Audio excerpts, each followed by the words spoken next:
అల్లుడు మరోసారి గిల్లాడు. అవినీతి ఆరోపణలతో మళ్లీ విమర్శలకు అవకాశం ఇచ్చాడు. అల్లుడి బినామీ బంగ్లా కథనంతో కాంగ్రెస్ కుటుంబం కకావికలమైపోతోంది. సోనియా గాంధీ మాత్రం మా అల్లుడు వెరీ గుడ్ అంటూ సమర్థించుకుంటున్నారు.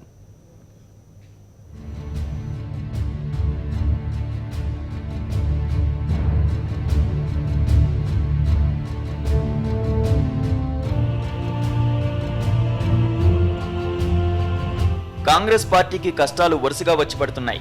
ఇప్పటికే వరుస అవినీతి ఆరోపణలు, ఎన్నికల్లో పరాజయాలతో కుమిలిపోతున్న హస్తానికి మరో కష్టం వచ్చి పడింది. ఈసారి సోనియా గాంధీ అల్లుడు రాబర్ట్ వాద్రా ఈ కష్టానికి కారణమయ్యారు. ఆయుధ వ్యాపారి నుంచి ఆయన 19 కోట్ల విలువైన బంగ్లాను కానుకగా పొందారనే వార్తలు కలకలం రేపుతున్నాయి.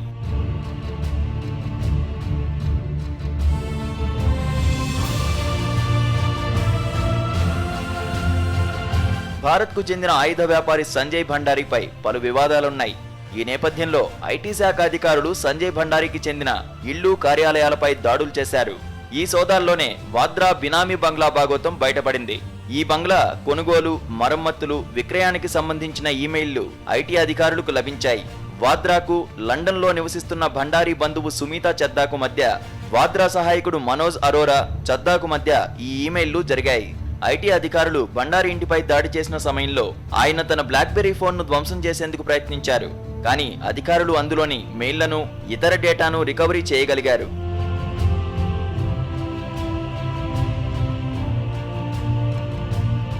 లండన్లోని బ్రియాన్స్టన్ స్క్వేర్లోని 12 ఎల్లర్టన్ హౌస్ను భండారీ నుంచి వాద్రా సొంతం చేసుకున్నారని సమాచారం.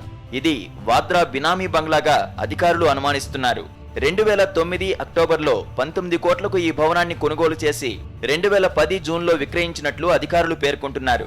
ఈ మేరకు తమకు ఆధారాలు లభించాయని చెబుతున్నారు. 2010 ఏప్రిల్లో వాద్రాకు చద్దా ఒక ఈమెయిల్ను పంపాడని, అందులో భవనానికి జరుగుతున్న మరమ్మతుల వివరాలను పేర్కొనడంతో పాటు అందుకు సంబంధించిన నగదును ఇవ్వాలని కోరాడని అధికారులు తెలిపారు. స్పందించిన వాద్రా తన సహాయకుడు మనోజ్ అరోరా అన్ని విషయాలు చూసుకుంటాడని బదులిచ్చారు.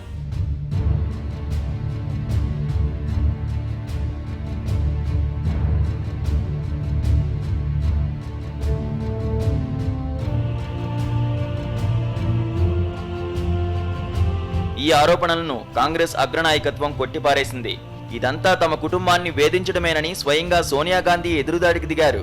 తన అల్లుడిపై కూడా నిరాధార ఆరోపణలు చేస్తున్నారని మండిపడ్డారు. ये भी एक षड्यंत्र है। कांग्रेस मुक्त भारत का मतलब क्या है?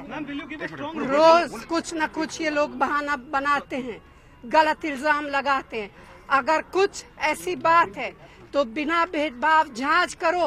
సోనియా వ్యాఖ్యలను బీజేపీ తప్పుపట్టింది. మోదీని విమర్శించడం మాని ఆరోపణలకు బదులివ్వాలని సూచించింది.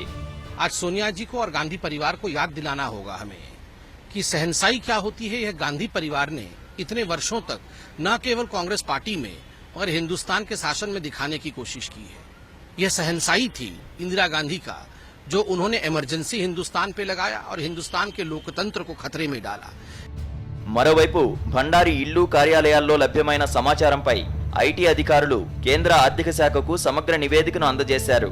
మరి కేంద్రం ఎలాంటి చర్యలు తీసుకుంటుందో చూడాలి.